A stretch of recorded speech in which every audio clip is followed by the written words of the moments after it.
Olá a todos, boa noite, bom dia, boa tarde. Vamos falar aqui hoje sobre Machine Learning em supercondutores, tá? Machine Learning, gente, é uma parte da inteligência artificial, então a gente não está saindo aqui da parte da Semana Nacional de Ciência e Tecnologia da Zona Oeste. Aqui estão os nossos contatos, eu sou o Fábio, estou aqui com o Josias. Olá. Vamos falar aqui sobre o que é Machine Learning, gente, olha só. O Machine Learning, em sua grande tradução literal, é aprendizado de máquina. O aprendizado de máquina consiste no estudo dos algoritmos da computação em que visa aperfeiçoar automaticamente baseado em experiência, né?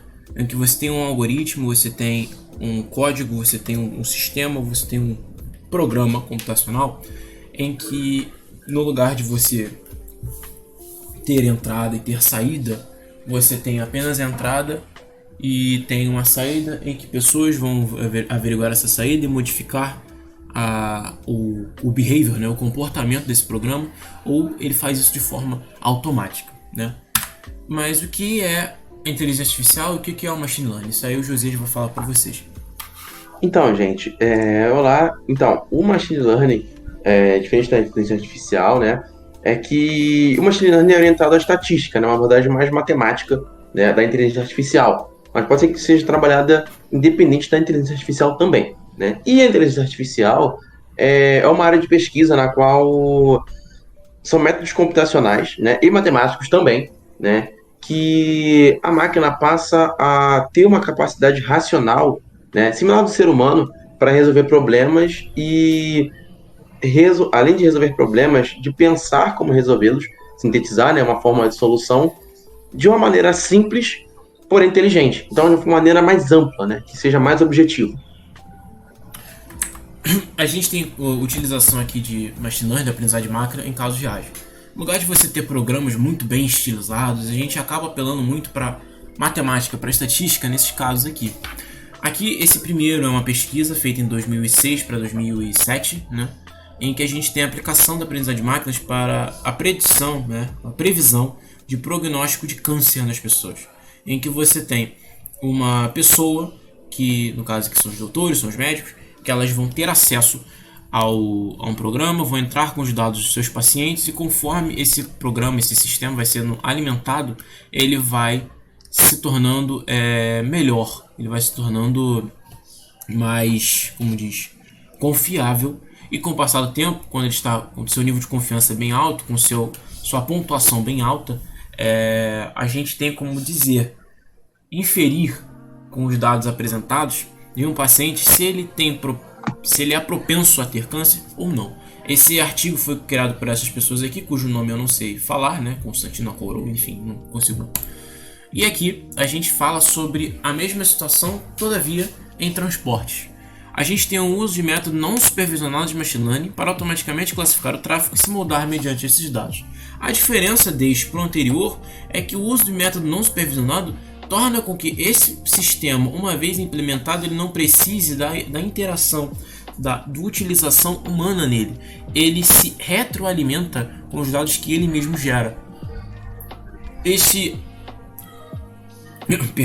esse funcionamento torna esse programa muito autônomo, né?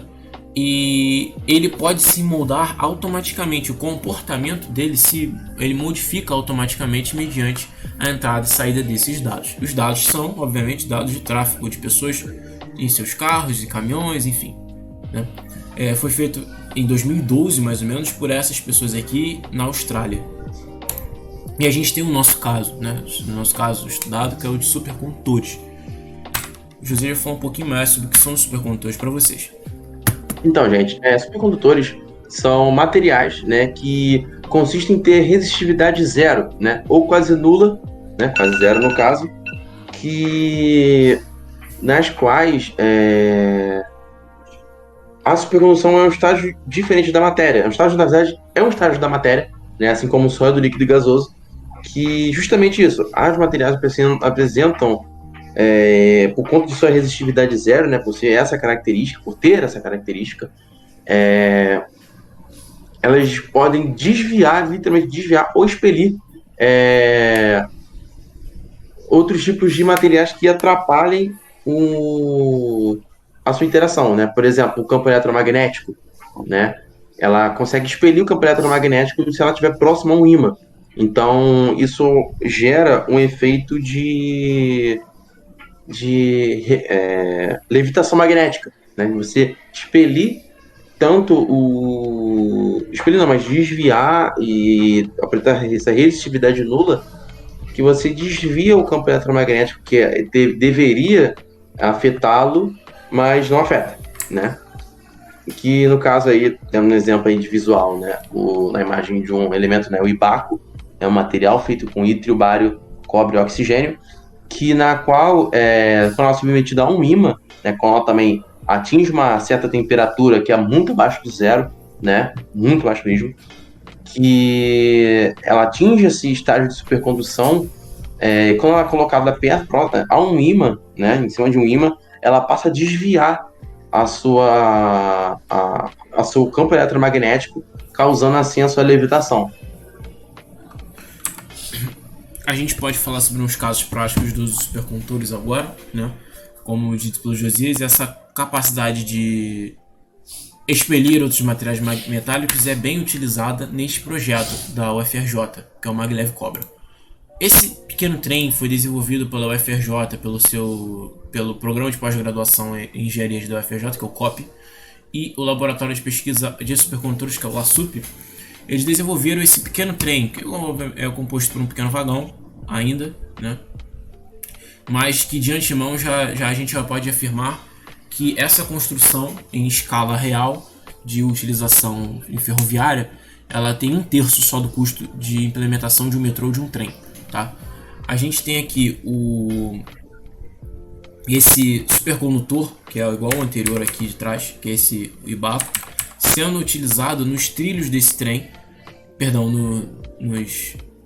nos encaixes do trilho do trem, fazendo com que ele fique voando, que ele fique não voando, mas em um estado em que ele não encosta nesse trilho e não gera um atrito, não gera um peso em cima desse trilho, fazendo com que para movimentar esse trem seja necessária apenas uma força motriz que tire ele de seu estado de inércia, né?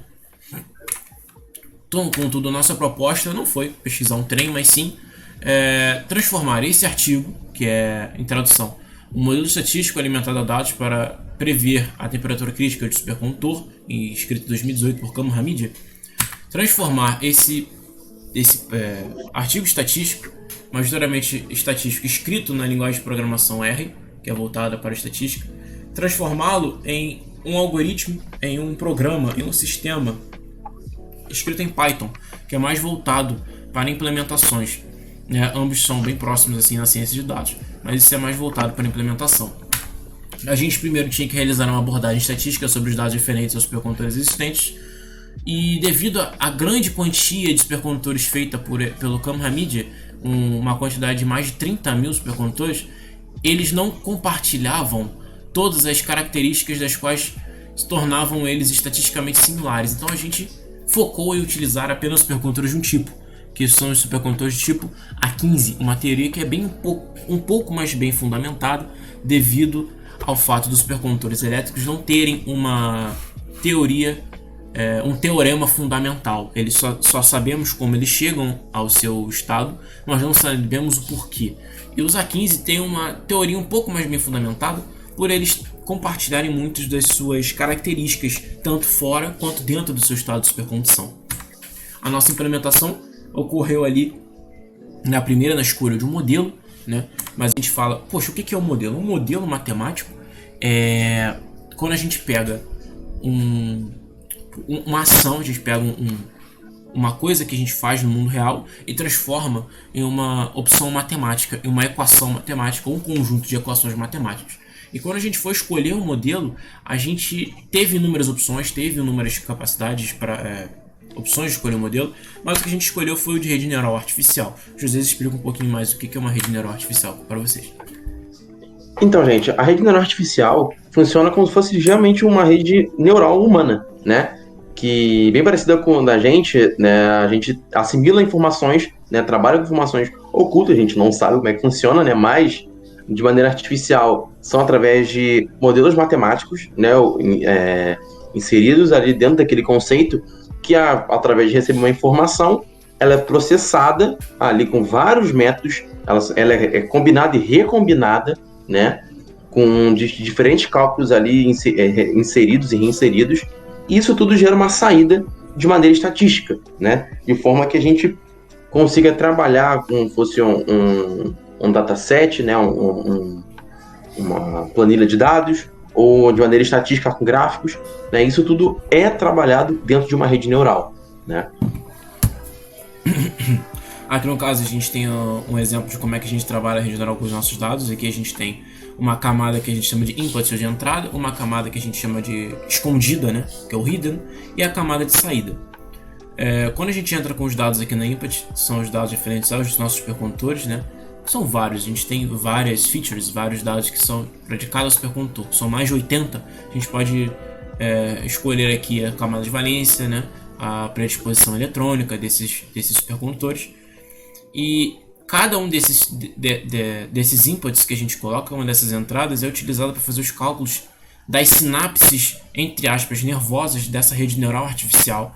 E no final, ela retorna para a gente um resultado. Tá?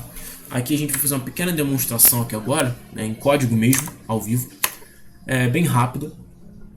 Aqui a gente trabalha com Python, tá? Que é a linguagem, usando o Jupyter Notebook, que é um software para utilizar esse tipo de coisa, que a gente chama muitas bibliotecas. Dentro dessas bibliotecas, essas duas aqui são as bibliotecas que a gente tem os nossos modelos salvos.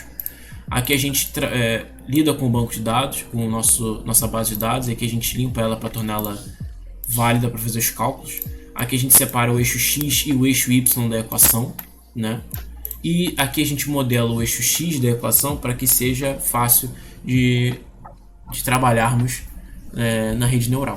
Aqui a gente chama a nossa rede neural, tá? E ela demora alguns segundos para fazer uns cálculos aqui, porque eu estou usando relativamente bem menos recursos computacionais, porque é uma demonstraçãozinha.